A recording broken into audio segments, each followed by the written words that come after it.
Hello everyone, welcome to our event. This event is brought to you by Data Club, which is a community of people who love data. We have weekly events and this is one of such events.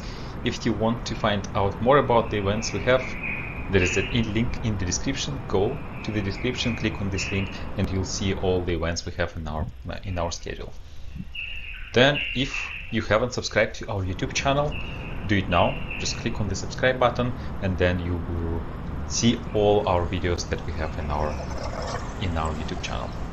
Then we have an amazing Slack community. It's also important that you join. There you can hang out with other data enthusiasts, ask questions, help others. It's an amazing place, check it out. And then finally, on Monday, we start a course about MLOps. It's called MLOps Webcam. It's completely free. Check it out. There is also a link in the description. Register.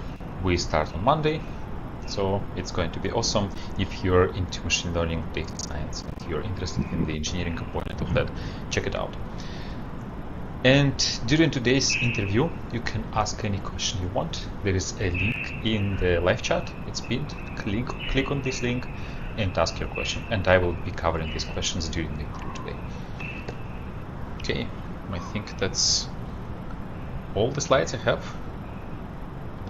And I just need to open the document with questions.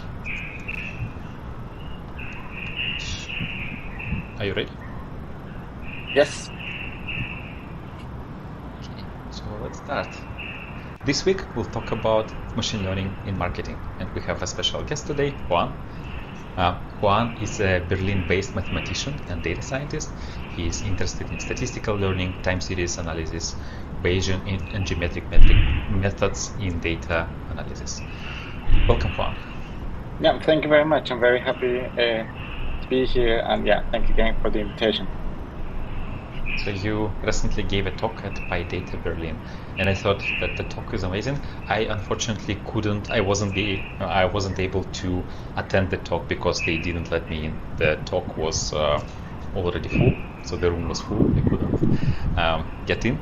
But I really wanted to talk to you, to invite you here. So thanks a lot for agreeing. And this is an amazing topic. I'm very happy to talk about this topic with you today. But before we go into main topic, which is machine learning in marketing, let's start with your background. Can you tell us about your career journey so far? Yeah, of course. Before I jump in, I just wanted to say that the video of the PyData talk is live, so if you want to check it out, it's online already. Yeah, so I'm originally from Colombia. I came to Berlin around 10 years ago to pursue my studies in mathematics. So I joined Humboldt University, so I did my master and PhD in an area which has actually nothing to do with data science per se. So it was some kind of geometric analysis, which was very interesting. It's something that I wanted to do just for the sake of doing research, especially because I really like geometry. But after doing some time in academia, I decided to do something else. Kind of my first position, about data, was at TD Reply, which is a marketing consultancy. And it was quite nice because this kind of first experience exposed me to different type of projects and clients in various industries, and also give me kind of the business point of view. And because again, data science is not just math and code, but it's about how to make this useful for people to improve their businesses. And that was quite fun. That took almost 3 years, but then I decided to move up to a product company because we were essentially doing kind of the more risky projects or the proof of concept for the clients, and then we'll deliver that for in-house development. But I was kind of missing this product development part, and that's why I joined HelloFresh. I was, as probably we'll talk in a bit, during my experience at TD, I did a lot of time series analysis. So, but I joined HelloFresh to support the forecasting team. And that was quite fun, especially because it happened during COVID. So doing forecasting during COVID time was definitely challenging, definitely interesting. We couldn't, of course, rely on standard methods. So a lot of kind of new techniques and kind of tricks had to be applied. But after that, I really wanted to come back to marketing, now again from a product perspective.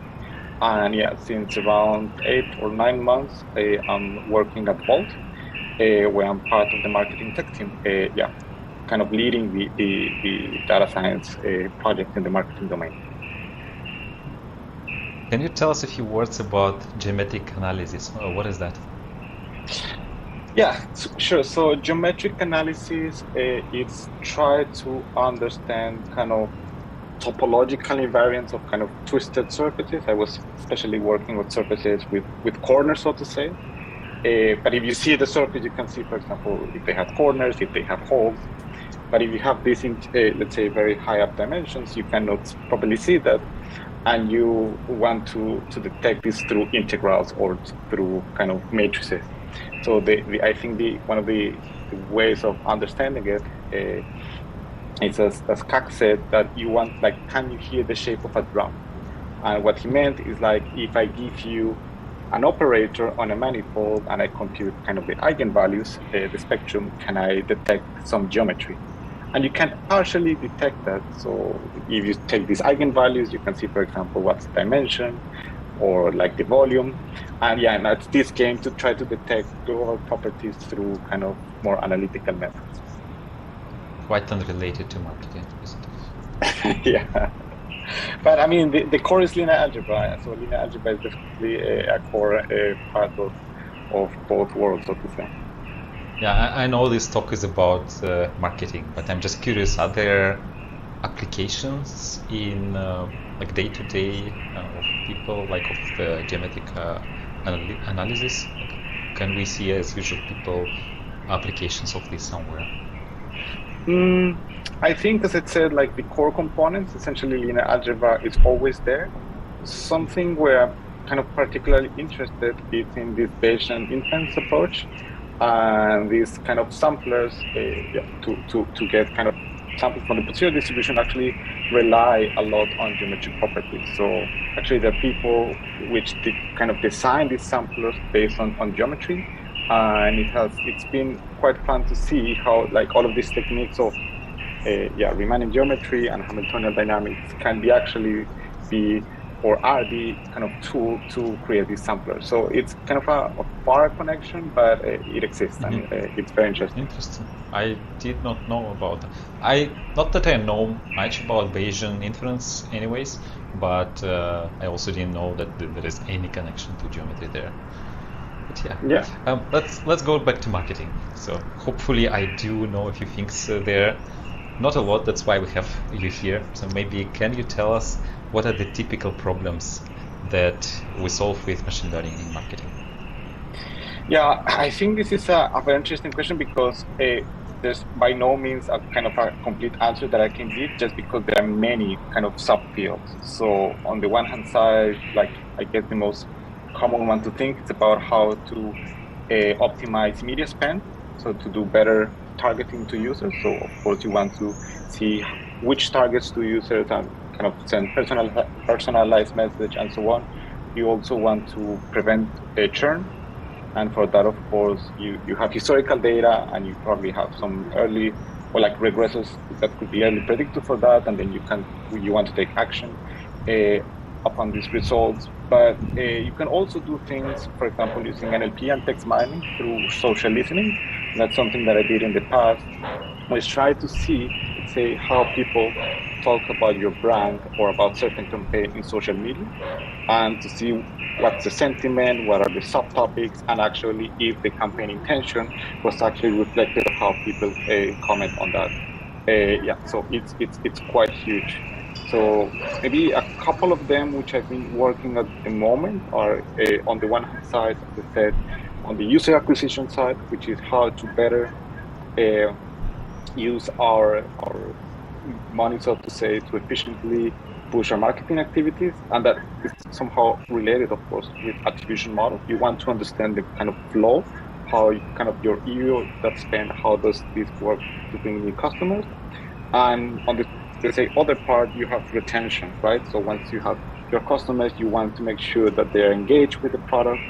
And for that, we can do churn prevention model, or as I talked on the Pi data, off-peak modeling to actually not just prevent prediction, but actually prevent through a kind of tailored incentives.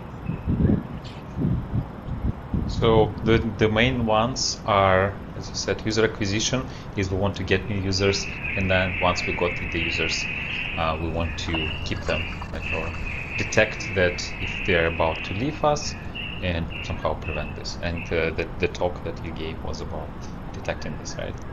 Yeah, exactly. And attribution model, you mentioned this. So as I understand, so when we try to acquire a user, there are multiple ways of doing this. We can, show a commercial on TV, then we can put a banner on the street, or we can, go to Facebook and show an ad there. There are many different options, right? And the goal of attribution models is to understand how effective each channel is, or a user came into our platform, where did this person come from, right?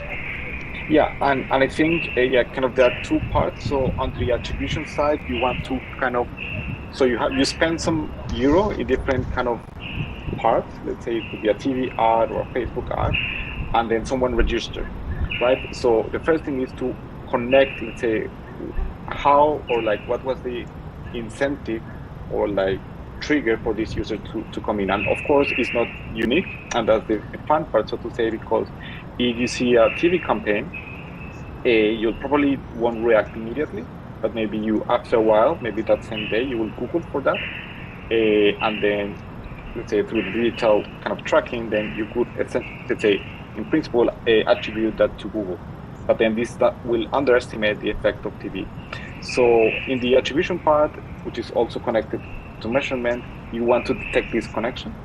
After you have done so, let's say based on certain assumptions, then you want to optimize that, because let's say you cannot simply keep pushing, let's say, money or putting money in the same marketing channels, because they saturate, right? We have seen that in practice, because otherwise the strategy would be super simple, you just keep pushing money and grow the company, but we know that this doesn't work like this. So yeah, it's a little bit in that direction. So you say if I start advertising now something on Facebook, in a month, I will see fewer users coming in from Facebook, right? And then I need to go to a different channel. Yeah, I mean, especially because let's say there's an audience that is available on Facebook. So I mean, you can try to reach them, but at some point, kind of the efficiency of each euro that you put on this channel is not going to increase. Usually it just saturates. But of course, there are many components there. So time, as we'll see, if you do it close to Christmas or close to summer, this also makes a huge impact. So it's not just the euro per se, but also kind of interaction of many features. And I'm especially curious about TV. So you said maybe you run a commercial on TV, but then users see the brand, right? So they maybe recognize the brand, and then the next time they Google something and they see, food delivery, right? And then they see Wolt and they click on this. So how do you know that this user actually first learned about you through TV and not through Google? Yeah, this is a tough problem. Is it even possible? Yeah, I mean, there are kind of statistical technique to try to infer that. So actually, this is connected to what is called media mix model. So, I mean, let me take a step back. So before we have all of the cookies and tracking, actually marketers use these statistical models to try to estimate this uplift, let's say at channel level. Then kind of all the cookie industry came in, you had kind of semi-deterministic tracking for users, so that kind of stay away a bit. But I mean, TV, it's a channel on which many companies just spend a lot of money. And sometimes they don't know, let's say, what's the efficiency, they just know the work. So now that new privacy measures are coming, like for example, the iOS change in iOS 14.5, then all of these methods are coming back to life, and they can work pretty well, but of course there are statistical methods, so it's hard to say if they work, let's say, perfectly. I guess one of the main tools for that is, of course, A/B testing or geolocation experiment. But we can talk about the details later. But it's possible through kind of statistical methods to measure this uplift. And what is uplift in this case? Yeah. What do we actually measure? So, I mean, there are kind of two ways of doing this. So, let's say level. So you can do that as, let's say, holistically, because the marketing kind of funnel is rather complex. And in this case, what you do is a regression model, and that's kind of the core of a media mix model, on which you put a target variable, let's say conversion, and you would try to explain that through all channels as external regressors.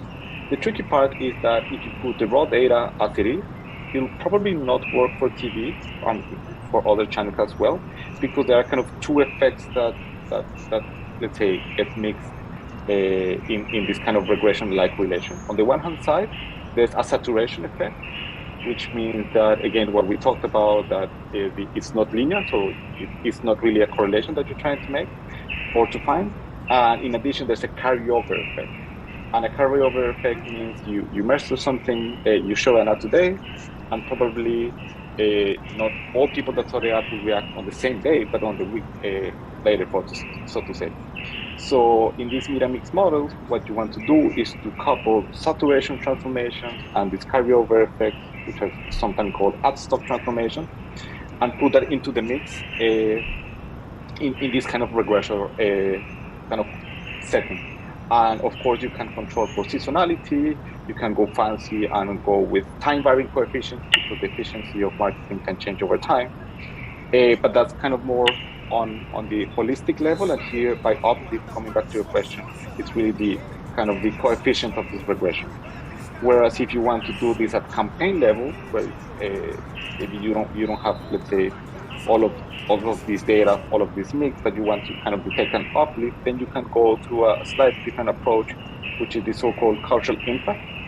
And what you do is you train a time series model of your KPI of interest, let's say conversion, by controlling by seasonality and maybe other regressors, other type of media spend.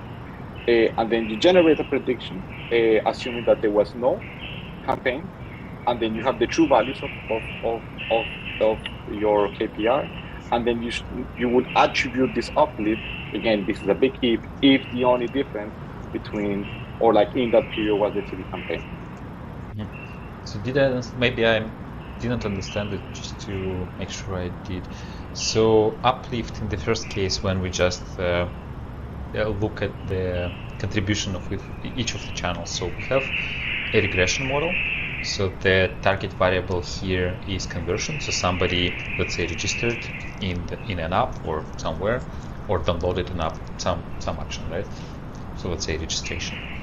And then there are multiple channels that led to these registrations. So first the user could see an ad on TV, then maybe they could hear this in radio, maybe, or in Google, or in Facebook, or there could be many channels, right? So you have all these channels, so they are the features, the regressors in this model, and then the target is one if the user converted, right?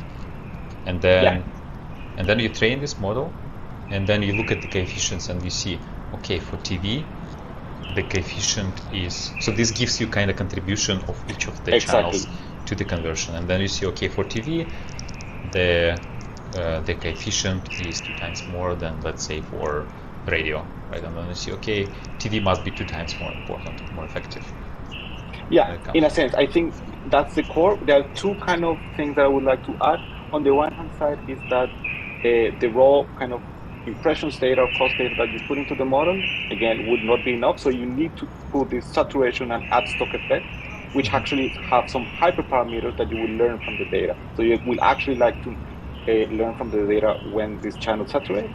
And the other is that in these media mix models, as you said, there are direct and indirect effects.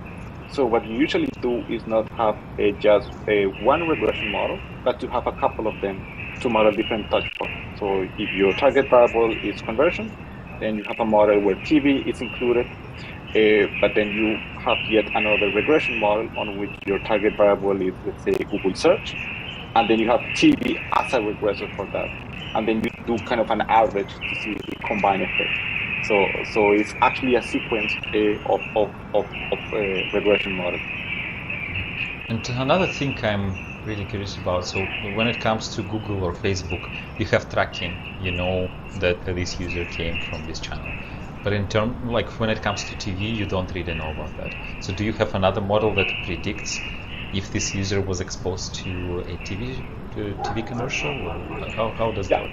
You don't do this at user level, but usually aggregate at daily or weekly granularity. So you have kind of a pool of like all of the users are aggregated. An agency that manage TV data, they can give you cost, which is how many they spend, and also they have to like a way of estimating the audience, which would be the impression. So this is what you actually use. So it's a time series model, so to say. So time is component is important, and you have weekly or daily granularity. So it's called media mix model, right? Yeah. And then you mentioned that so we have all these things that track us. So every time we click on an ad, our cookie, some identifier of us, of each of us, is somehow saved in the system, right? And we have access to this. But you mentioned that there is a change in the in some privacy regulations that it's coming soon. And my understanding is that this kind of tracking will not be possible in the future, right?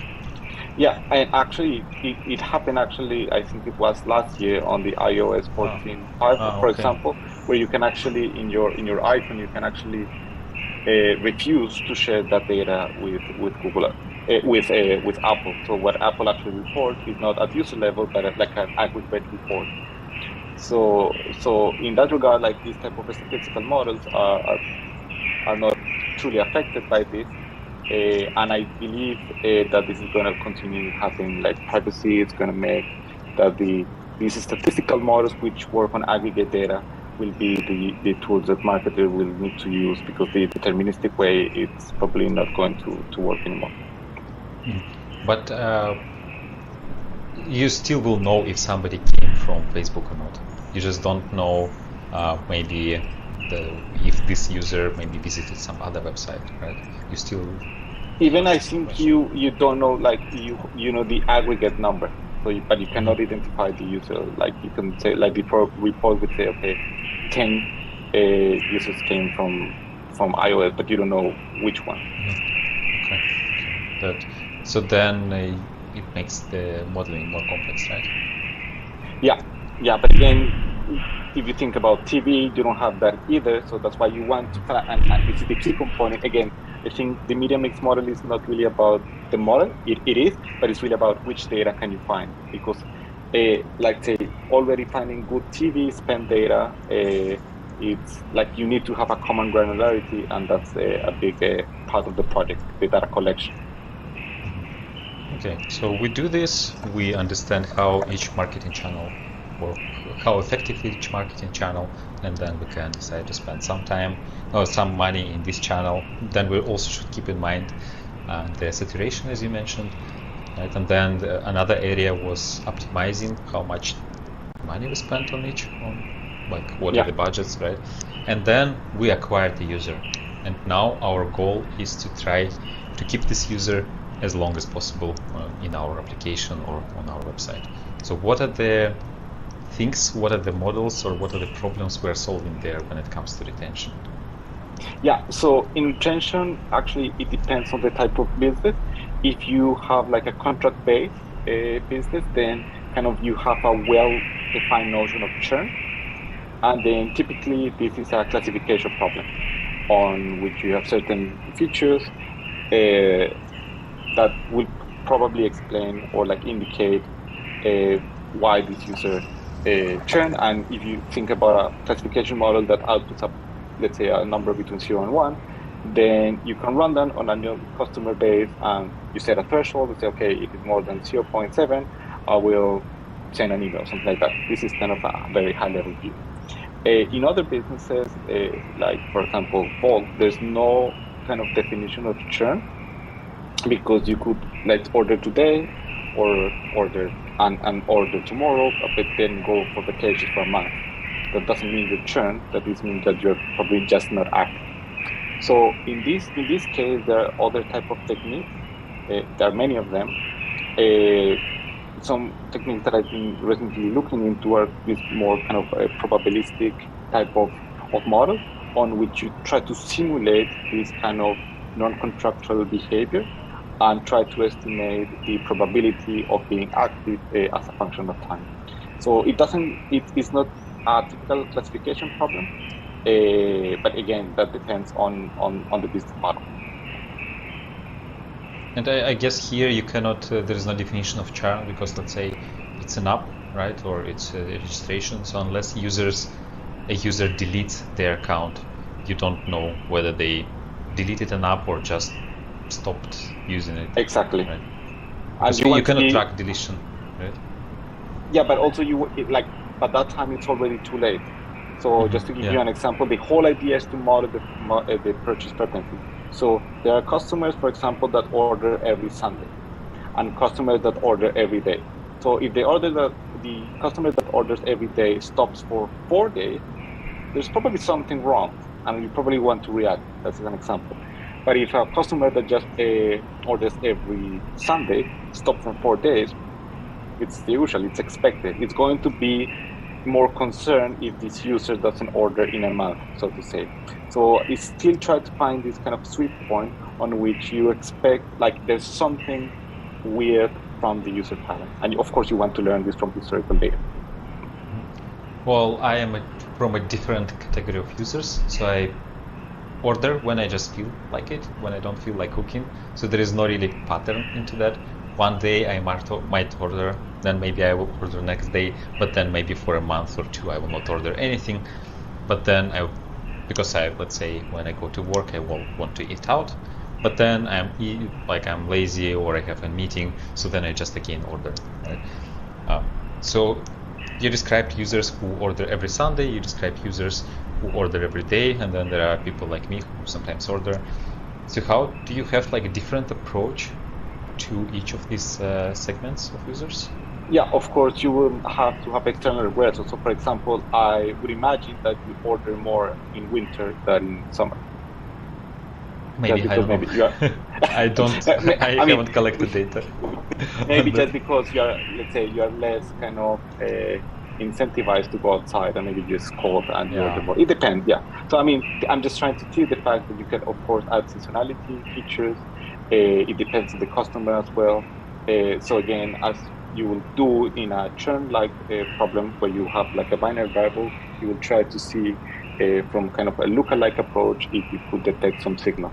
Of course, it's never going to be perfect, but it's at least something to make sure that we target the right user at the right time. You of course don't want to get emails every day. It's super annoying. And practically, how is it implemented? Like, do you have a different model for each segment, or you have one model for all the users, or it's too business specific that like every business needs to do it differently? I think it depends on the business, but you can think about it still as a regression-like problem, on where you can just add external regressors into that. So just the output probability, so to say, would be a function of this, for example, segment or external regressor. And then usually in this case, let's say you detect that this user is about to churn, so I use a different app. I will not say which app it is, but I used to use it, but then I stopped because there is a competitor that I like more, and they started sending me pushes. So they detected that I'm not active, and these pushes are so annoying that I just want to delete the app. So I guess my question is, like, do you also need to take this into account, the cost of push? Because maybe I didn't delete the app yet, but with a push you kind of annoy me, so I go and delete it. Yeah, I'm also very annoyed by these emails. So I think these are kind of two different problems, in the sense that on the one hand side, you want to have a model that kind of predicts the probability that you're active, but then you need to do something else to efficiently target the users that you can actually recover, so to say, because if you are gone, like you're gone, like why, if I need to waste, so to say, money by sending you emails if that costs, right? So in that regard, this is where uplift modeling comes in, on which you really want to learn which users are the ones which are kind of useful to target, again, based on historical data. And yeah, that's why I presented the Pi data, and this should be kind of built on top of the term prediction, because again, we don't want just to predict, but we just want to prevent. And of course, the output rate, it's something that companies have to take into consideration, because like the strategy of just sending emails and hope it works, it's a little bit too naive. So you also need to be selective. If model says this user is not active anymore, then you need to see, okay, how hopeless is this user, right? If the user is hopeless, you don't bother, right? Because the user is long gone. Yeah, exactly. And like the factors, I guess, you use here is like how often the user uses this app, right? And, what kind of patterns there are. But also, these uplift models actually need kind of an A/B test. So what you actually need to, like the training data of this uplift modeling actually are coming from a trace control split. So you do this trace control split, then you measure kind of the uplift, and then you try to detect signals on which, okay, because the problem is that you cannot send and not send an email to an user. That's what you would ideally like to measure, but you cannot. So what you try to do is to find similar users, such as that in the control group, you don't send anything, and in treatment you send, and then by comparing the uplift of these two, you can estimate. So if one of them with the treatment did convert again, then you know that these type of users are the ones that you probably want to target. But if they didn't, for example, like that's yet a hint that the uplift model will have to say, okay, maybe this type of users based on external features is not the one that you want to target. And practically, I guess you take all your user base, you somehow cluster them, segment them, right? And then in each segment, you split them into two groups, A and B. And then you think, okay, like let's take this segment, and then we will send a push or an email to this group, and we will not send anything, and we will see how many of them will actually return, right? And this is how you measure the effectiveness of the. Oh, got it. But in real life, I just wanted to say that in real life, data collection, it's, I think, the most challenging part, to be completely honest with you, because, I mean, the models are kind of classical machine learning models, but of course, kind of marketing department would like to just push a lot and to do this control experiment in a way that you know that the only thing that is different is the treatment. It's hard, right? You don't want to have compounder effects like, I don't know, like different regions, for example, or something weird happening in a city and another thing didn't happen in that city. So it's tricky. And you said marketing is pushing, so marketing wants to send emails to everyone. So why do you bother like splitting with A and B, just send to everyone and see? I'm just saying that doing experiments it's a commitment that everyone should have in the company, right? It's not like the kind of crazy data scientists trying to do it, but really like to sync. Or for example, also we need to make sure that the treatments that we send in the training phase are actually going to be consistent in the future, right? Because if in my training period I send an incentive without a voucher, and in my test, or let's say in my live experiment where I'm going to apply that, I applied voucher, so then it's not really that consistent, right? And then I guess you can also take a segment, and your A/B test will be to one group you send an email with a voucher, to another you send without a voucher, and then because sending a voucher also has some cost, right? Yeah, exactly. And then you see like how much actually in each segment, how much revenue it then generates, right? So does it make sense to send vouchers? Maybe how large the voucher should be? Yeah, and I think just to make it even harder, let's say you want to optimize for kind of long-term retention, because if you offer a voucher and this person uses the voucher and then doesn't come again, I mean, again, it's debatable, like it's a big question whether this was useful or not, right? You really want to make sure that there's a long-term engagement and not like a short-term effect just driven by incentives. But also, there could be long-term engagement driven by incentives. So there is an app that I use for fast grocery delivery.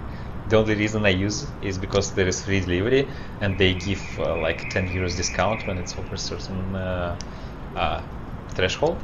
The moment they stop doing this, I'll just go to a different app. As in every problem, is really trying to understand the customers that we have, and that's this diversity makes everything trickier but fun. Yeah, we have an interesting question. Which approach is more efficient, statistical approach or machine learning?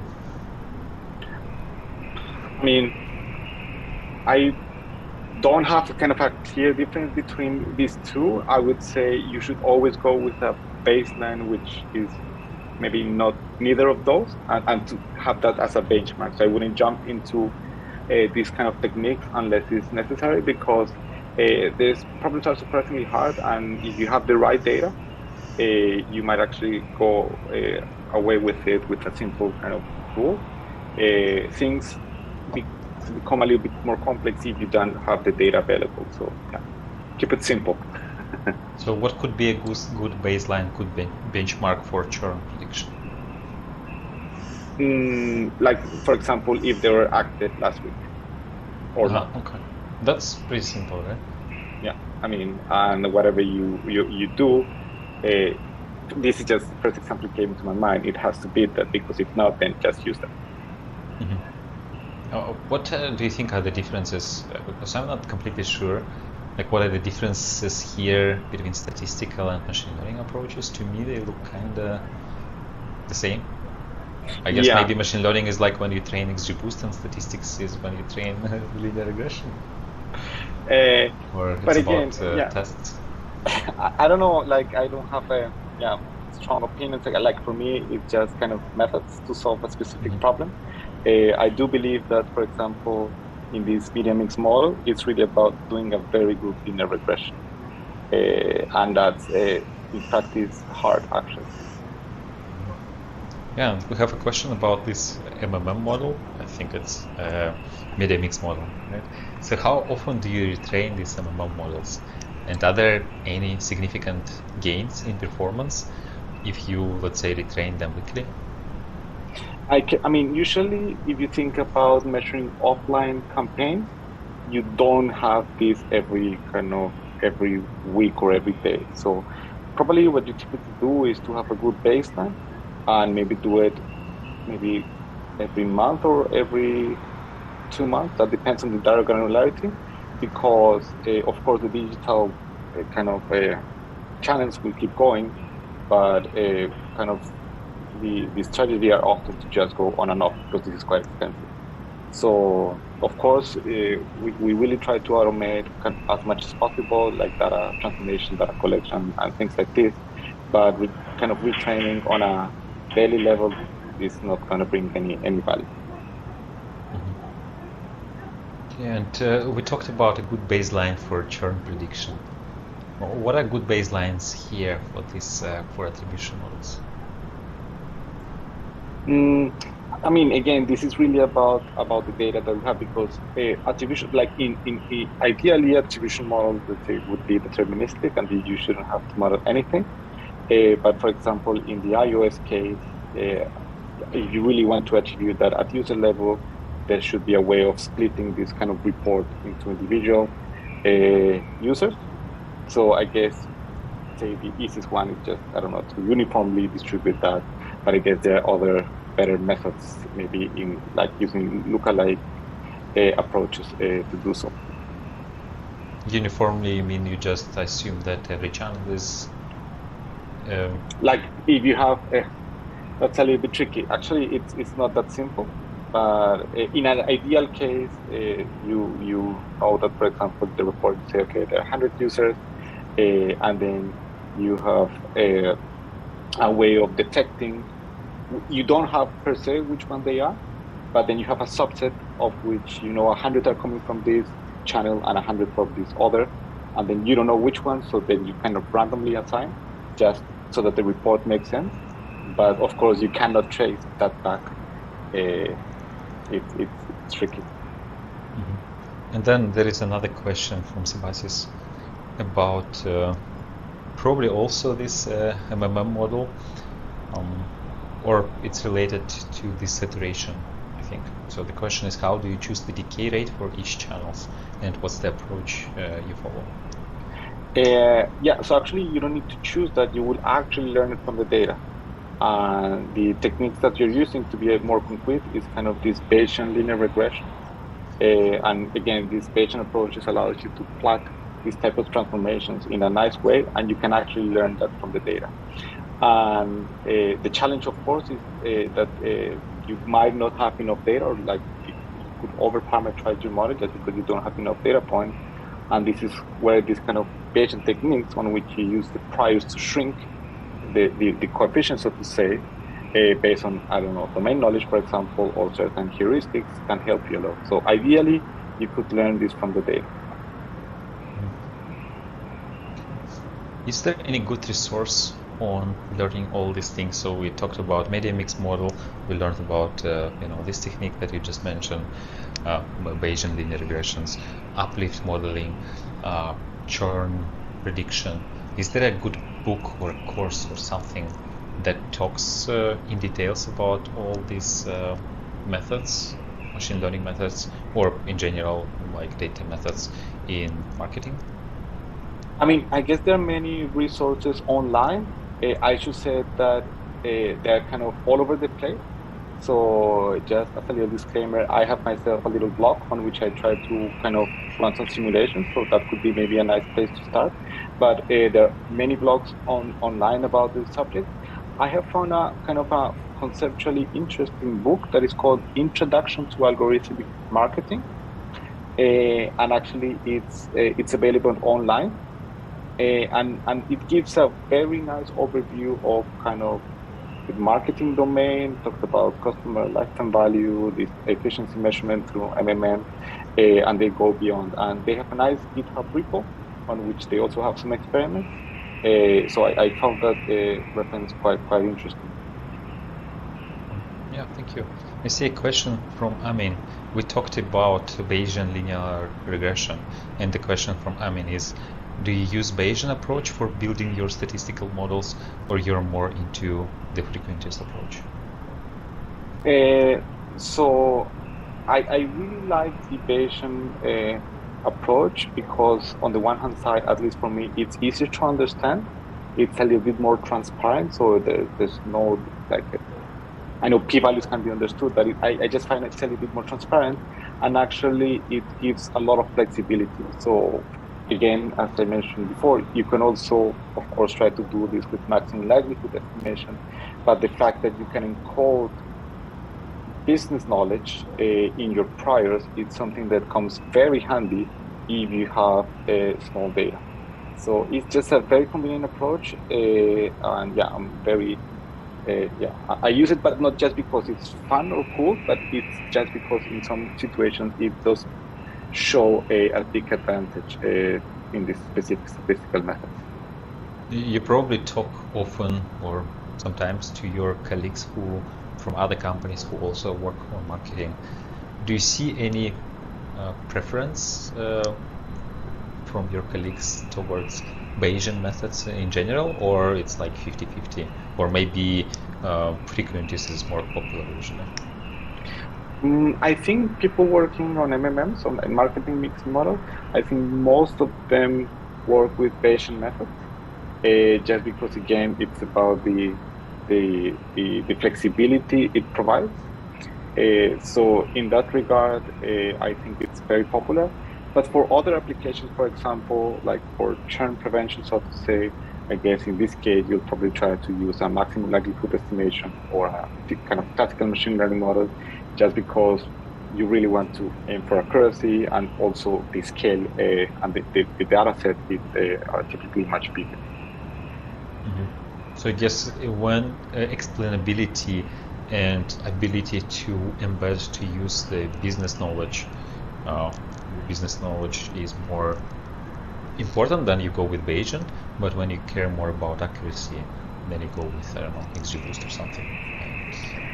Yeah, I still believe, for example, that, again, this is some kind of early experiments that I've been doing, but for example, one of the kind of benefits of Bayesian modeling as well is that you can have this hierarchical structure, and in some sense allows you to solve the cluster problem. So what happens if you have a new cohort, you're doing that at cohort level, and you can pull information across categories. So in this case, actually, I think even if you're just interested about prediction or accuracy, could be actually very useful. So again, the problem is about kind of speed and performance, but I think the people working in probabilistic programming are really working hard and making a great progress on scaling these methods so that they are kind of run more efficient. And finally, you said that Bayesian approach is easier to understand, but you probably mean like it's easier to understand the output and then explain it, right?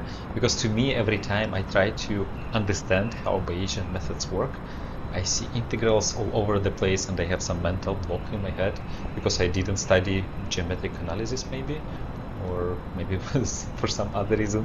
But to me, these Bayesian methods, they're more complex. If I really want to understand how they work, then I need to go through all this mathematics, and yeah, that's why maybe I'm not into Bayesian methods much, simply because I don't understand how they work. And to understand, I totally get it. Yeah. But I don't think actually it's the fact that like you definitely don't need a PhD in geometric analysis to understand. It's I think the approach, and I need to be very honest. There's a great reference, and it's a book. It's called Statistical Rethinking, and the rethinking, yeah. And the author of this book provides online lectures online, and it's a beautiful book just because it gives you it's a very complete book on Bayesian analysis where you don't see an integral. It's just intuition and simulations, and it's really beautiful, and I strongly recommend. And I honestly, I read through the math, I read through the integrals, but it was just by going through this specific book and the series of lectures where I grasped it, and then everything became quite transparent. So it's quite kind of popular among Bayesian kind of practitioners. It's a book that I strongly recommend. I also heard about another book. I think it's called Think Bias. It's also, I think I attempted to read it. I don't remember a lot of formulas there. Have you heard about this? Yeah, I've heard, but let's say statistical rethinking this book kept me busy for a year. Mm-hmm. So I bet everything on it, but of course there are many other references. But yeah, try it out and let me know, because it's really pleasant to read, and if you don't have maybe the time, because I didn't have the time at the moment, also to go through the lectures, it's also quite insightful. Mm-hmm. Well, I see we don't have a lot of time left, but there is a question I really wanted to ask you. Let's say I work at a startup and we just started building a team. Like there is some product, we have a brand, but we don't have a marketing department yet. And we want to start doing this. And we want to start, maybe there is a person who runs some campaigns on Facebook, but we're mostly in the dark. And now we heard, maybe from this talk or some other talk, that data science is helpful, machine learning is helpful for marketing, and we want to start doing this. So what would you suggest? How should we approach doing this? So of course there's there should be a business problem, of course, and I guess the problem is clear. Like you want to be more efficient with respect to the marketing spend, mm-hmm. And everything I talked today, it's let's say relies on a good data foundation. So you have different channels. You have Facebook API, you have Google, and you have different formats, different granularities. I would strongly recommend to devote some time before jumping into any modeling to structure the data by just doing data integrations from, for example, the API, designing a data model in the sense of data warehousing, and making sure that the data quality is good enough, so to say, because of course, it's not never going to be perfect. And just by doing this and looking to the data, kind of the data should guide the models and the techniques to be used. Because again, without data, it's really, really hard. So spend some time building up the marketing tech infrastructure to have reliable data. So from what I understood, so we shouldn't think about, let's hire data scientists and let them data scientists figure out how to best spend our marketing money. First, we should invest in the infrastructure, which means hiring a data engineer, I guess, and a data analyst, right? Who would work together, so the data engineer would build the foundation, and then analyst would actually look at the data and try to make sense of this data.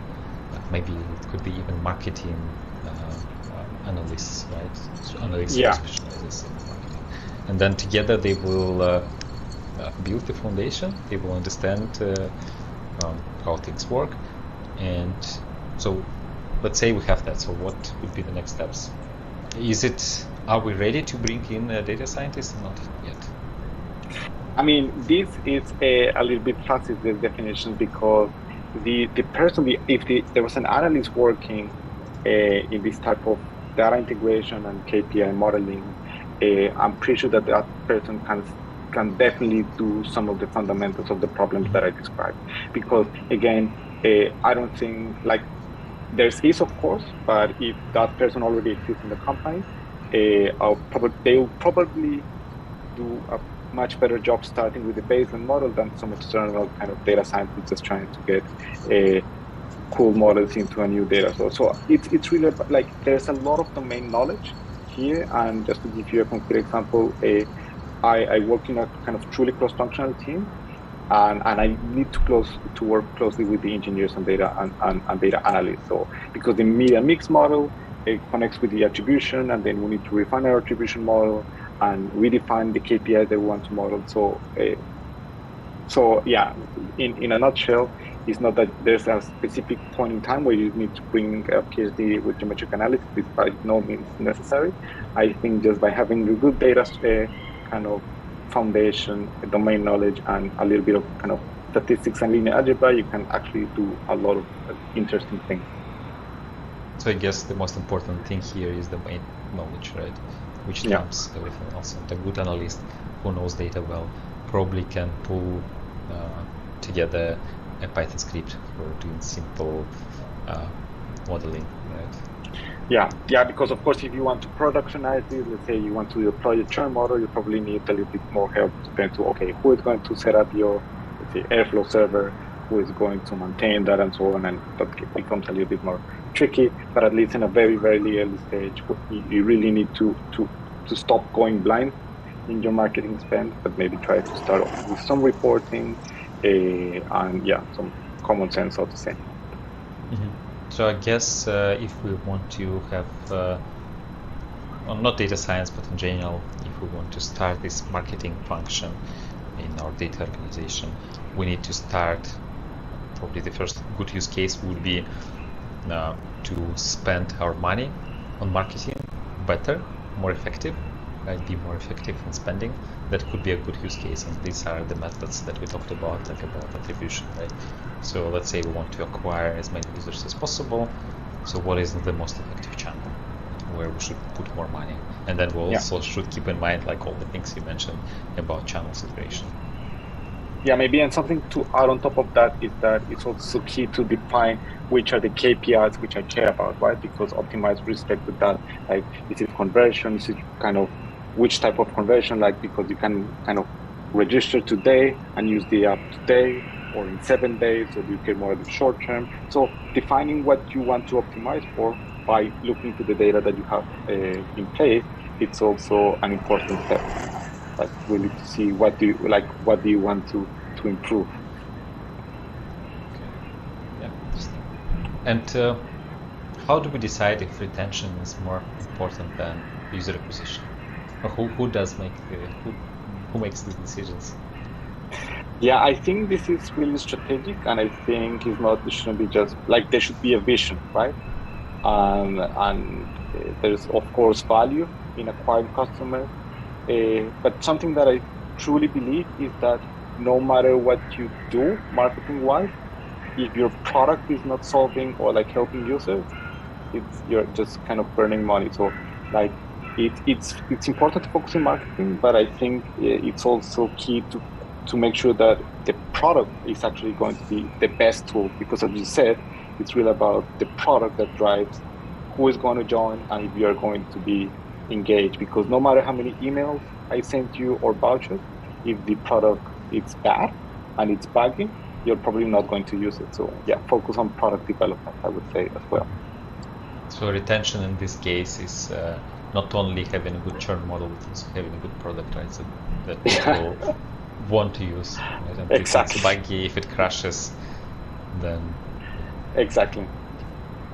So in your opinion, what are the most challenging problems in marketing? I think, as I told you, there are many. Something that I keep thinking about and reading a lot about is about offline channels and media efficiency. I think these MMM models are in kind of paper quite good and they work beautifully in simulations. But when you need to put this into practice, this is quite challenging. It's quite fun because it's hard to find a template on which you can just run it, because it really depends on the data, and often you don't have data available, so you need to find like proxies, or like maybe try to do an experiment, or maybe use previous experiments to adjust your priors. So it's definitely a field which I believe it requires a lot of kind of creativity, and it's less about because, to be completely honest, I'm not really kind of driven by training fancy models or like on like super big models that require a lot of computational power. For me, it's about kind of solving these problems that require kind of new ideas, right? So if it's not going to be a Bayesian linear regression, okay, what do I need? And I think still there's a lot of room for new techniques to optimize media spend. How do you think it is important to know marketing for data scientists if somebody wants to work in marketing? And by marketing, I think like we talked about different terms like funnels, conversions, like there are some metrics that CTR, CVR, like all these things. And I guess for somebody who wants to go into marketing and hears all these abbreviations, all these words, can be quite challenging, right? So how, in your opinion, is the main knowledge of marketing important?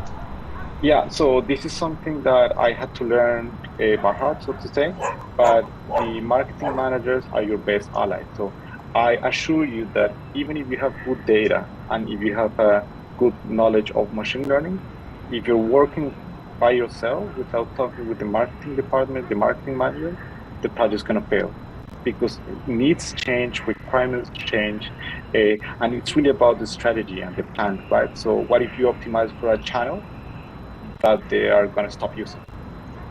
Like, it doesn't make any sense. So it can be a little bit tricky, but the marketing team, they are your stakeholders, and you need to have like a very transparent and continuous communication, and it can be quite fun, and they have a lot of knowledge that your model actually wants. So it's super important. And actually, for me, coming from academia, I was a little bit bored about just talking with mathematicians. So also talking with people from different backgrounds makes things a little bit more fun. Yeah, thank you. So there is a question about your blog, and I did a quick Google search. So the blog is Ordus. Yeah. Sorry, I cannot pronounce it. It's .github. Yeah, please say it. It's Juanito Ordus at .github.com. I can share it on Twitter as well. I can share it with you. .io, I think. .io, yeah, sorry. I just shared the link. We will also include the link in the description. I think you also mentioned some of the resources, like some books. First one was Introduction to Statistical, to Marketing, to Algorithmic Marketing. Right? The other one was It's something related with rethinking Statistical rethinking. Statistical rethinking. Did you recommend anything else? There are many resources online. There's a very nice talk. Let me try to look at, and it was a Pi data talk, and it was about churn prevention. I can share that. Your talk? No. It was churn. It's more like a holistic point of view of how like going from churn, uplift, and optimization. I can check it out, but it was, I think, Pi data 19 somewhere like it. But if you put churn prevention Pi data 2019, you'll probably find it.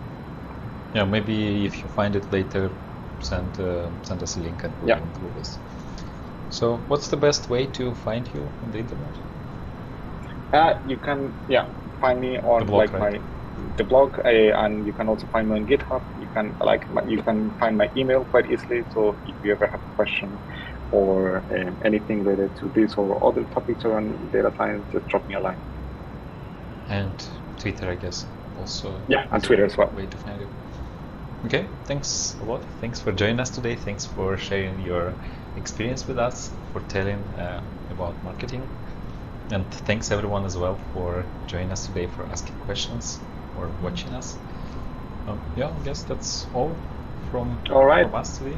Yeah, thanks. Thank you very much for the invitation. It was a pleasure. Yeah, have a great weekend.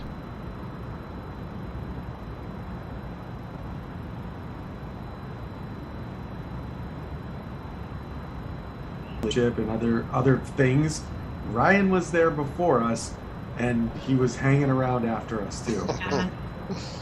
Yeah, I essentially wanted to hire Ryan because that's the kind of person he is. Like, for the years he worked with me doing productions, films and things, and Ryan would always show up early, always stay to the end. Did everything. He doesn't miss anything. No. Literally, I don't know how many people caught it, but when I was recording my introduction for my class, I don't know if anybody's seen it, but there's a blooper at the end, and it's a pretty good blooper. I don't want to ruin it for anybody. I'm not even gonna say it, but I didn't even know he caught, and he made it live. Like, the video is live, but you have to stay and watch it through the credits, and then all of a sudden, it's pretty embarrassing. It's got an after credits scene? After credits scene? There is, and it puts Marvel to shame. It does. Tell me that you mispronounced your own name. That would be awesome. It's Troy I was on the first time I saw Troy's name was on an ROE call, and I was like, oh my God, I'm supposed to say this? We were already live with the customer, and I just winged it. He nailed it, man. Yeah, on the end of the call, he was like, nice job with my name. I was totally panicking. W. I was giving Megan a hard time because before it was one of my classes I was teaching, and we were doing the pre-show, and Megan, it was the first time she was on with me doing that, and she tried to say my name and she didn't want to say it. I'm like, no, go, you got to do it. You can't, you got to do it. So it wasn't the best, but it wasn't the worst either, right? But then the second time she nailed it. So I was like, yes. So far, I just realized that I have to do this, and I don't know how to say your last name. And you don't know how to say it? 29 minutes, I'm going to have to hey everybody, thanks for joining us today. We're here with Troy W. And well, luckily there's no other Troys, right, in BHIS so far. So it's funny because John does, I don't even think John knows how to say my last name, because he'll be like, hey, here's, we were talking about the IR team, and here's Derek Banks and Hal Den and Troy, right? And it's big dub. He plays it off, right? Just I'll just just say the name, the first name, but it's not really that hard. It's Woji Woda. Taika Waititi. Yeah. I think you should have made him. I think you should have made him guess and just do it live. Wait, I missed it because I was thinking of Taika Waititi. just think of Yoda, right? Woji Woda. That's fun. Woji Woda.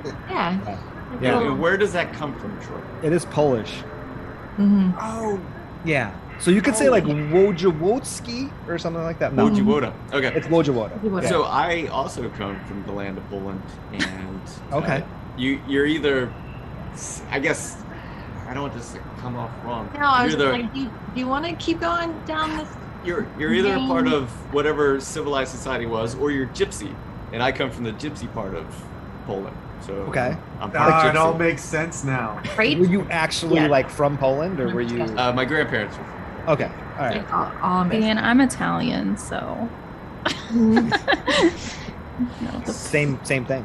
yeah. Well, I don't know. My family is really funny because I can, they're like, oh yeah, date whoever you want, and they'll ask like, oh, what's your last name? And if it's Polish, oh no. Oh no. Well, it was funny because when I met my wife for the first time, I met we sat down, had dinner. My future father-in-law, and he was like, "Woda, what is that?" And we were talking. I said it's Polish. He's like, "Well, at least you're not French." And I was like, "Well, my mother's side is My all mother- French." And he was just like, it was like foot and mouth. Like he was just he was like, "All right, whatever." It's like, Oh man. but it's Just like- Canadian French, so Oh, Quebec. He looks at his daughter. the only French that I could speak is that's And what does that translate to? it's get ready. Yeah. Here it comes. I was not expecting that, Troy. I learned from Pepe Le Pew. No. Yeah. No? Stop. You are talking about abusing things today, so Oh, yeah. Oh, Pepe Le Pew, poor guy. Yeah. no, not him, poor guy. Oh, right. Yes. God. We're just gonna skip over Pepe. Okay. All right. So today we got Fletch with us. We got Woji Woda, Troy with us. We got Ben with Woji us. Yoda. Serena with us. She just joined Black Hills. And when I say just joined, like it was like 3 weeks ago, but we just got you a computer like yesterday. Yeah. Yeah. It's been going well. Yeah, it's the onboarding process of Black Hills is unique. Better than it used to be. You can imagine. Yeah, Yeah. I did start at Black Hills, and then, you're here. What do you need? What are you doing? Thankfully, I had my own laptop that I could use for that. And we got the Deb with us, and me, Jason. Okay, everybody, this is the pre-show banter. If you're here, you didn't miss anything. This is not the webcast. The webcast begins. Cat. Okay. The webcast begins in 25 minutes. I've stopped turning on the red light in the house because I think that's the cat knows. He's like, oh, he's live streaming. Meow. So The cat knows your red light means you're live streaming. he also knows that if I'm playing video games, that the speaker will be hot. No. So he gets up and he warms up his paws. We need to get like one of those soundboards where you just press and it like does the thing, and then you can just do meow like everyone's. So Brian actually made one when he first started. He did so many Like sound the- bites of all of us. Like the old school like radio tricks, right? Yeah, Yeah. it ruined a lot of stuff, Serena, Did because all of a sudden, like somebody who wasn't on the webcast would be start like, talking. and I was like, When John? John? Yeah. John? Chris Breton? Who's here? Where is everybody? And Ryan's like, Yeah. so maybe the soundboard can come back. We'll start recording. Gotta get like Twitch text to speech too. So we're on Twitch now. The Anti-Siphon's on Twitch. And this is the cat. So many people last week at Way West was like, where's the cat? Where's the cat? Did you bring your cat to California? No, we did not. I like to type in freight. How was the gotta weather get- out there? Was it better than lovely Baltimore? It was warmer here than San Diego. So, Really? but it was California. It's always going to be better It than was, Portland. yeah, it was definitely beautiful in San Yeah, Diego. it was beautiful. I was gonna say the last like week here in Virginia's been like horrible, like absolutely horrible. No. You No. didn't get hit with like that tropical depression thing that's been like going up and down the East Coast. Yeah, Right. yeah, there was concern that it was going to flood the town I live in. If anyone wants to do a OSIN challenge, the town I live in has been flooded twice in the year 2016 and then 2 years later in 2018. 100-year flood. My town is flooded right now. It's been flooded since Sunday. Kind of My on and town off. What did is It kind you of do, hot. comes and goes with the tide, right? So Serena, you're in a hot town. It's so hot because I've been trying to go on more walks, get some vitamins, do my silly walk for my silly mental health, and like it's just like 90 degrees, and I'm like, I can't. Oh, gross. Where do you live? I live in North Dallas. Texas. Yeah. Okay. Yeah, and so it's been really muggy, and it's usually not super humid here, but like the last week's been very humid, so it's not been that fun. No, it's not fun. When I went through training in the military, I was stationed in Pensacola, Florida, and it was what's called Black Flag by 4 o'clock in the morning or 5 o'clock in the morning. It's where you can't exercise for that long. So they're like, it's fine, we'll wake you up at 4. So every day we get up at 3:45 and work out for 15 minutes and then go back to sleep for 2 hours. It's great.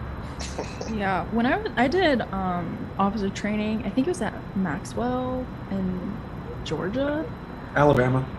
Yeah, I think we had to do Alabama and we had to do Georgia. I don't know. There was 2 parts of it, and it was awful, and you're just in so much stuff, just sweating. I got in trouble so often for not drinking enough water that like they would give you these little slips because they would make you drink like 1 glass of water and 2 glasses of warm Gatorade at every meal. And I would just get I have a weak stomach, so I would get so nauseous at the warm Gatorade. Do not recommend. I remember it. I think it was boot camp. They had, I don't know if they all the branches, but the Navy had this where they actually, at the urinal, they had a picture, a color picture. So, and it basically told you if you're this color, if it's this color, you need to drink this much water. Like, The Army did not do that. Yeah, they didn't do that. But we did have this song that we would love to sing. It was "Drink water, beat the heat, Drill Sergeant, beat the heat." And every once in a while, as a punishment, they would make you drink your whole canteen and then hold it up above your head. Especially if you fell asleep during training. So I do like those songs. There was oh, sorry. No, I was going to say that never happens when they wake you up at 4 o'clock in the morning and then make you sit in the classroom all day. See, we got woken up in the middle of the night for like a drug test, like a random drug test, and they put you, so it'll be like 2 in the morning, and they put you in a big theater hall, right? And so they have to do the drug test, and then you have to carry your pee cup above your head through the entire auditorium. So you're literally holding a cup of your own pee. And you have to walk through the there's a whole lid thing. On it, right? There's a lid. Okay. All right, But it's like warm in your hand.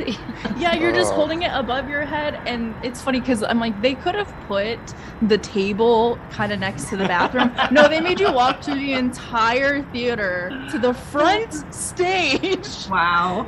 To give it to them, and we're I wouldn't trade carrying my own pee for the actual monitor job for my life. I carry my own pee every time. Yeah. That's not great. What's your job? I stand in the bathroom and watch people pee to make sure they're actually peeing. So and they have a rule. They have to watch it leave your body. Mm-hmm. So when you're a woman too, it's like, oh my gosh. Not the same. This might be TMI, but it's a very invasive thing. Welcome to pre-show banter. Yeah. So why are they deleting this from the webcast again? I know. Yeah. Why is this getting cut off? John Strand is a monster. Wow. Making us cut this off. So when I went to sign up for the Army, they had to do the whole pee test too, and the guy had to watch me, but I was so pee shy that like I couldn't. So like 2.5 hours goes by, I'm drinking all the water, I'm doing everything I can, and he's like, if you don't go this time, you're gonna have to leave and come back another time. And I'm like, so finally, I learned that if I set the cup down and I had something to like aim for. Oh no. Yeah, good times, but like a toddler. There's people right now like, and I'm out. I know, whatever you're talking about. I came here for information security training about how to abuse DNS. DNS. You people. All right, everybody. Well, if you are here, this is pre-show banter. We got 18 minutes until the live stream starts. I do want to talk about something cool to the 80 of you that's here. we have this thing that my camera's going to focus on here in a second. It is the new deck of backdoors and breaches. It is the ICS OT version that we created with Dragos. So if you take a look there, we created it with Dragos. If you don't know who Dragos is, they're like the Black Hills, but for ICS and OT stuff. And so the ICS and OT, if you don't know what that means, it's industrial control systems. It's what makes things work. And I just did this because the easiest way to learn for me, ICS, is like, you know that thing that goes up at when you're driving out, you put your card in and then it does things and allows you out of the parking garage? That's ICS.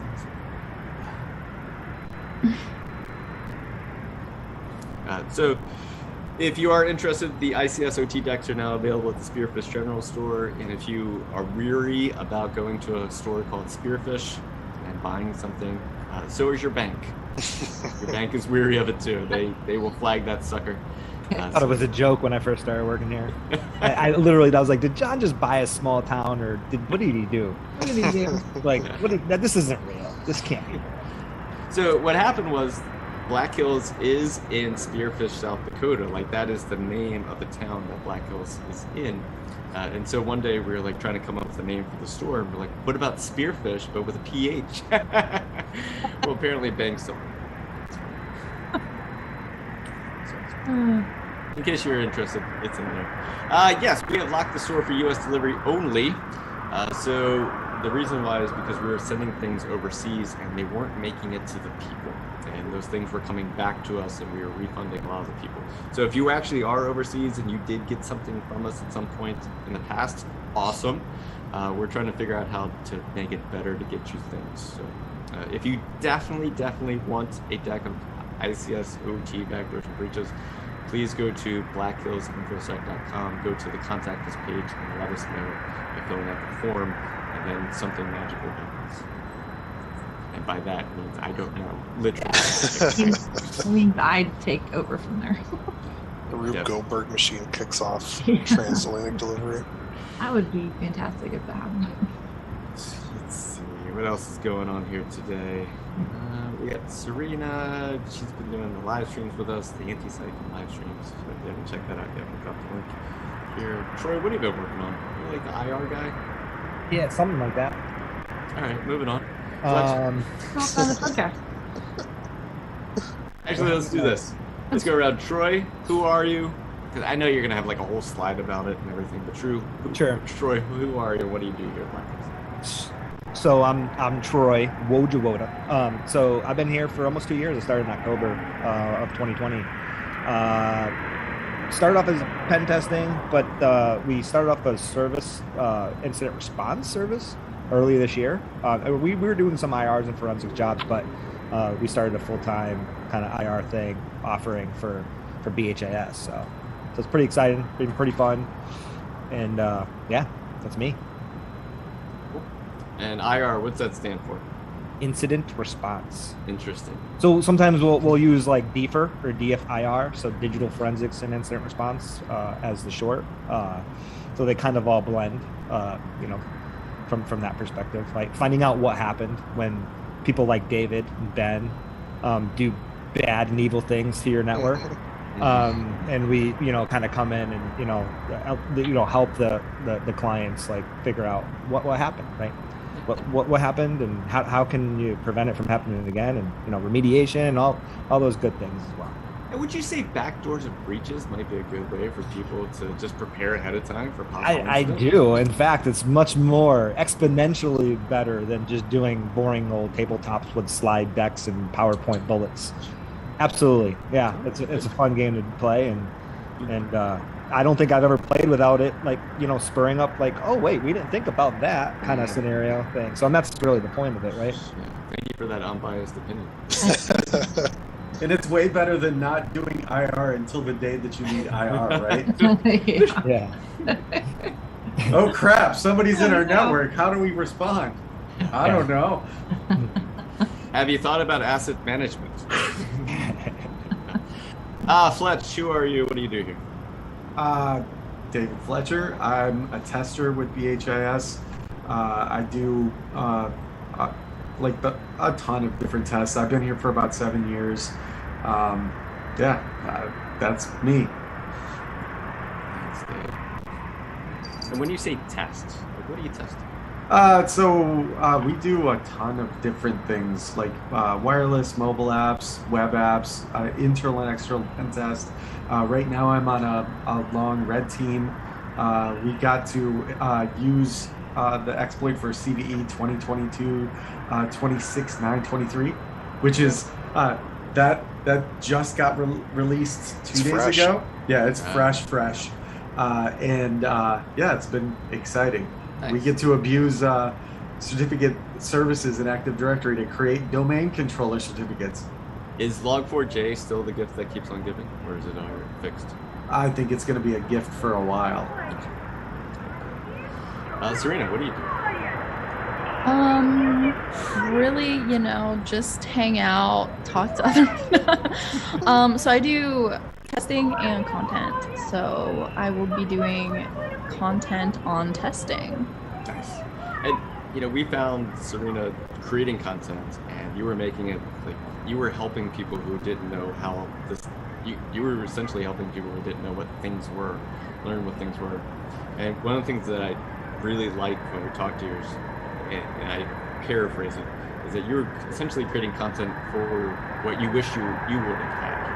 Yeah, exactly. Yeah. So, I mean, I am not too, I graduated college in 2018, so I'm not too far removed from that earlier me of remembering what traumatized me in school. So now I try and make content and break things down to people, how I wish they were kind of taught to me, That's awesome. All right, everybody. So if you're here, we're also on Discord. I guess we'll drop the link. We're doing pre-show banter right now. We're just going around and introducing ourselves. In case you don't know who we are, every once in a while we realize that there's thousands of people here. Not all of you know who we are. Some of you do, and you came up to us during Way West last week, and you introduced yourself, and that was my favorite part of the entire conference. Because we've been talking at you for a very long time, and we got a chance to talk with you. And that was really cool. And so some of you were like, we love pre-show banter. And I was like, we do too. It just brings joy. And I don't know why John wants to delete it, but that's fine. John can do it. He can do whatever he wants to do. Yeah, it was so great to meet someone. And they're like, I'm Sticky Bits. I'm like, Sticky Bits. Yeah. Sticky Bits. That was great. All right, Deb, what do you do here? Oh, I pronounce usernames like Sticky Bits. I do community stuff. I hang out with, like Serena said, I just hang out. I just hang out with people and engage and send decks to backdoors and breaches places. And yeah, I do community. I'm a people person. People person, damn it. People pleaser. People person pleaser. All right, and Ben, what do you do here? Hi, I'm Ben. I'm a tester here, like Fletch. I've been here probably 8 or 9 months or now, since last October. So, doing a little bit of everything on an internal and a pivot right now, which has been pretty fun. Nothing crazy like brand new fresh CVEs, but doing the work, Ben, you have a webcast in like 2 weeks?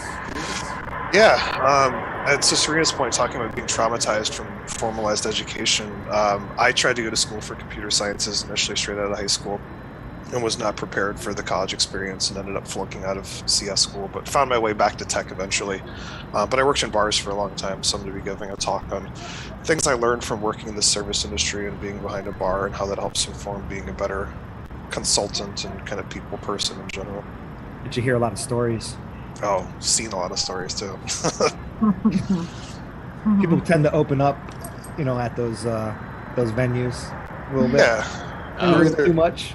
Yeah, you're either taking shit from people or, being someone's personal psychologist or therapist. Yeah. For sure. If I can open up to a stranger, I'm going to. You're going to get everything. Whenever, and this is going to sound bad, but there's been times where like a homeless person and will ask me for money, and I'm like, well, we're going to have to talk for a little while because I got some stuff I got to get off my chest. We're like, never mind. Never mind. You keep your dollars. Yeah, I'll be fine. $3, really? That's all you're going to pay me? Let's just cut to the chase and just give me what I need. People used to try and bum cigarettes, and instead of, I would tell them that they needed to tell me a joke if they wanted to smoke. Nice. That was always kind of a fun little exchange. Any good ones that you can say publicly? On a live stream that's recorded? Better not. Okay, that's fine. Oh, and Slegna, Slegna has a bunch of great bar stories. Yeah. If you ever get a chance to sit down with Slegna, He's working on a book. He writes a book about He's working on a book. What's it? Ask Joe about Ron's hot tub or something? No, it was a woman's name. I don't know about Ron's hot tub. Maybe Slegna can throw it in. Yeah, he's gonna. And yesterday, Jason realized for the first time what Slegna stood for. Oh, it's angel backwards. Yeah, Angels. So I am terrible at usernames, which is why I like saying them. Okay, all right. So Crouching Nat Hidden Hippo said, hey. Yeah, exactly. So if you are on Discord, this is the time of the pre-show banter where we'd love for you to use the GIF feature to drop in a GIF that represents where you're from, which means Deb's gonna put in their. Ask Troy about Wayne's hot tub. Yes. Which is extra relevant with Troy here. Troy, would you like to talk about Wayne's hot tub? Wayne's hot tub? Did I miss something in San Diego? So Slegna, he has a lot of bar stories, and that was one of them. We're like, that needs to be the title of your book. Ask Troy about Wayne's hot tub. Okay. Somebody in the chat asked if BHIS is hiring. We are always hiring and never hiring. Never hiring. We're always hiring, also never hiring. So if you email jobs@blackhillinfosec.com, jobs@blackhillinfosec, that kicks off the hiring process. And you're like, what? Just email jobs@blackhillinfosec.com.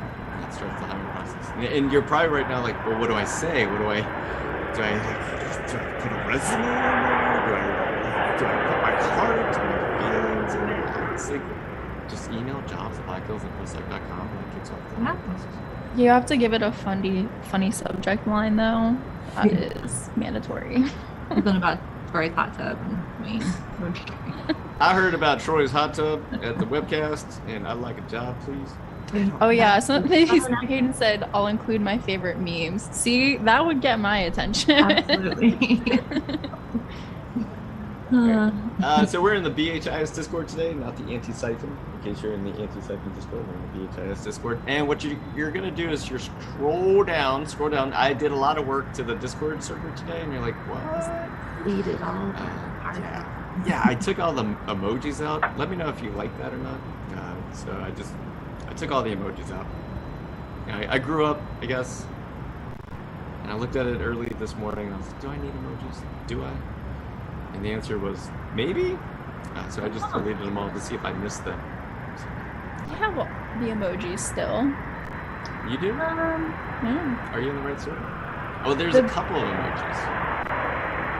Oh, there was a couple of them? Would you take the custom ones out? Yeah, I took all the custom emojis out. Thinking about in the title of the channels. Yeah, the title of the channels. Oh. Yeah. Oh, I see a bunch grayed out. I thought you meant for us to use. No, you can no, you can still use all the emojis in the world. I would never. Never. Yeah, all that is still there.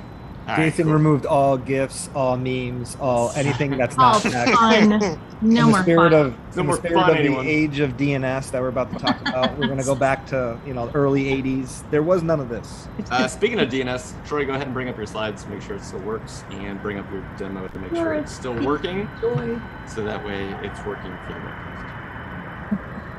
That's good to know. T Purple says we still have the red dot for the live channels. Yes. Use it to find the channel.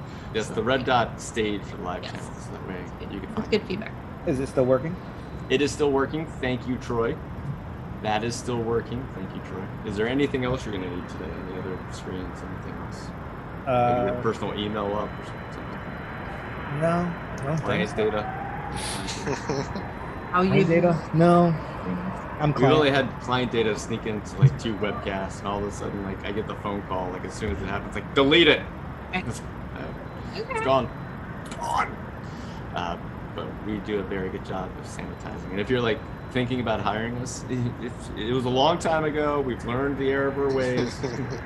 What, little Bobby Tables or something? What's going on? All right, everybody, we got 3 minutes left until the webcast begins. There's a couple hundred of you here so far. Thank you so much for joining us.